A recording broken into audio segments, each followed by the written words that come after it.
Babangida's book also shows that Igbos are not the problem.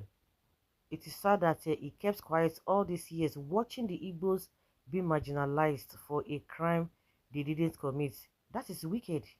If he has truly repented, let him call for the release of Nnamdi Kanu. We all know this a book that this guy write or has written or he wrote. Babangida is causing a buhaha there, but in all ramifications, a lot of people are really countering, countering what he said, that they are full of lies. He has not said the right thing. Being the Maradona he used to be, that nobody is going to be taking him serious. So where do Igbos go from here? That is the question. And meanwhile, David Udeyin has said that if you have not bought a Babangida's book, please save your 50,000 naira or look for a free PDF copy instead. It is a complete waste of a 369 pages full of words but says absolutely nothing. Mealy-mouthed, doubted or double-tongued, answers no questions and says nothing definite. Basically, this book is IBB trying to do the Maradona thing again, but this um version of Maradona is a boring 83-year-old in a wheelchair who still thinks he can outscore Mbappe, the literally equivalent of a Russian doll filled with nonsense. Now, wow.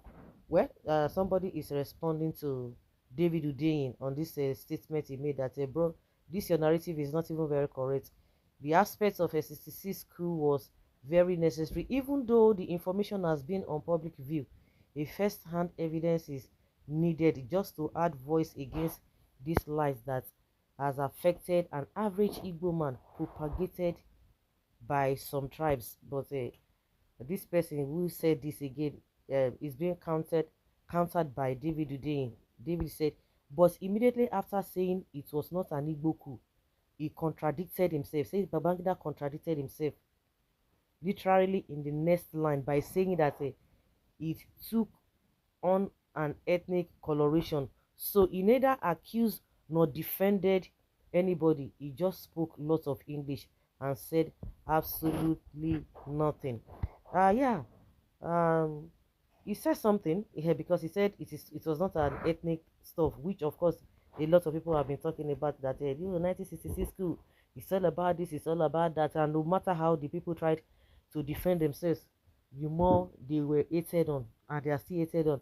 Somebody has called Tinubu now to apologize, at least as the government of the day, to apologize to the Igbos, and a lot of Igbos have said, forget about it. Forget about it. The apology is not the end thing. Like I said, what next for the Igbos after the confession of what's his name, Babangida? Well, one thing is that he said it wasn't an Igbo coup but a military coup. Please, what point or sense does this make? It is not Eba, it is Gary and class as carbohydrates. All the characters in story that should have a counter his narrative are all dead. Dead men tell no tales. Now everybody don't die finish. No be people now they talk say no be waiting he talk now so he be. Have you asked yourself why is it that it's only 66 that is referred as Igbo, thereby giving it ethnic basis, while we have more than 6 coups that has happened since our independence. Muritala Muhammad Buhari and even Babangida said all did coup. Why was he not named Awusaku? Exactly my point. Exactly. So why is it that it's only that one that they okay because they feel that he did not take a lot, he did not take a lot of lives. Is that the reason why they did not name it that it was an ethnic whatever? This country, the more you look, the less you see. Even with all this revelation, they will still want to believe what they want to believe. They still want to go ahead with what they want to go ahead with. Is it not ridiculous? Isn't it ridiculous? Seeing black, calling it white. That is why the country will never move forward. If Babangida could be doing what he's doing and nothing, head no rule, nothing happen. Meanwhile, and whereas it's still being encouraged, it's still being pampered, it's still being donated for. Yeah? Ah. Any small thing now, if somebody people want to come out to come and protest against the bad policies and the bad governance of the current of the government of the day, the next thing they say, oh, you want to scatter this country, oh, they will begin to say treason under Buhari. In fact, that treason, if you cough, it's a treasonable offense. But it's like people are trying to say no, that is not what it is. But if you protest, they have a different way of trying to make people feel, get afraid. Don't say anything. When you begin to air your opinion, even based on the nonsense you can see that they have been doing, they will say don't say nothing. It's just a so ridiculous, so ridiculous. And you think this country is going to move forward? When they know the truth, everybody look the other way. They look the other way. It's a pathetic situation we have found ourselves. Nobody's ready to say the truth. In as much they are comfortable, in as much they are benefiting, every other person can go to wherever they want to go. Somebody say, keep quiet, it is an Igbo coup.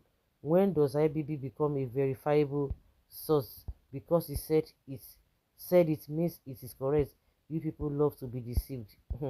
IBB's account is not a first-hand evidence. Obasanjo's account is even closer, but while we stuck by one of the three lead planners of the coup is by far the best. Read all the books and you will get a clear picture that IBB cannot possibly provide. You have said it, and that is what the people we go on with. Yeah, yes, go on with. It's a bad situation with sound. Nobody's ready to say the right thing in this country. You're on your own, oh. Everybody on your own. Go for us all. Leave your comment down there below, guys, and let's have your take. Thank you.